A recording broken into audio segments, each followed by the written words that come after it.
রক্তাক্ত ফিলিস্তিনিকে জিপের সঙ্গে বেঁধে নিয়ে গেল ইসরায়েল। আহত এক ফিলিস্তিনিকে গাড়ির হুডে বেঁধে তীব্র সমালোচনার জন্ম দিল ইসরায়েল। শনিবার দখলকৃত পশ্চিম তীরের জেনিনে হয় এই নৃশংসতা।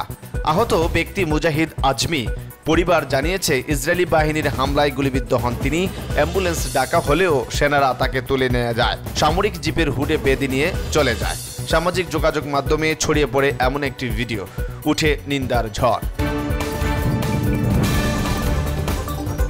এদিকে মুহূর্তেই 9 তলা বিদ্যুৎ কেন্দ্রকে মাটির সাথে মিশিয়ে দিল যুক্তরাষ্ট্র।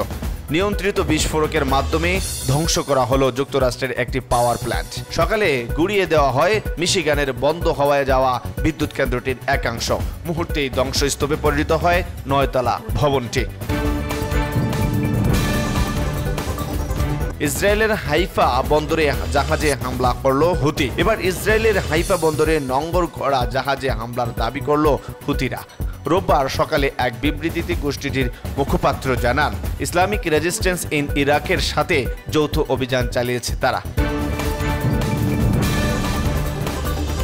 দক্ষিণ কোরিয়ায় যুক্তরাষ্ট্রের রণতরী। রাশিয়ার সঙ্গে কয়েকদিন আগেই একটি প্রতিরক্ষা চুক্তি করেছে উত্তর কোরিয়া। এরপরই দক্ষিণ কোরিয়ায় পৌঁছেছে যুক্তরাষ্ট্রের যুদ্ধবিমান বাহী একটি রণতরী। পারমাণবিক শক্তি সম্পন্ন এই রণতরী ত্রিদেশীয় সামরিক মহড়ায় অংশ নেবে। রণতরীটি দক্ষিণ কোরিয়ায় পৌঁছানোর খবর বিবৃতি দিয়েছে, জানিয়েছে দেশটির নৌবাহিনী। ফিলিস্তিনের গাজায় আগ্রাসনে নিহত 37,500 ছাড়িয়েছে। অবরুদ্ধ এই উপত্যকার এমন কোনো স্থান বাকি নেই যেখানে ইসরায়েলি বাহিনীর হামলা চালায়নি। হাসপাতাল, মসজিদ, আবাসিক ভবন, স্কুল, কোথাও হামলা চালাতে বাকি রাখেনি ইসরায়েল। পুরো গাজায় এখন এক ধ্বংসযজ্ঞে পরিণত হয়েছে।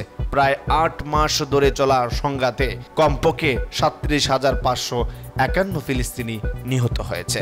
এদের মধ্যে অধিকাংশই নারী এবং শিশু। এছাড়া আহত হয়েছে আরও 85,911 জন।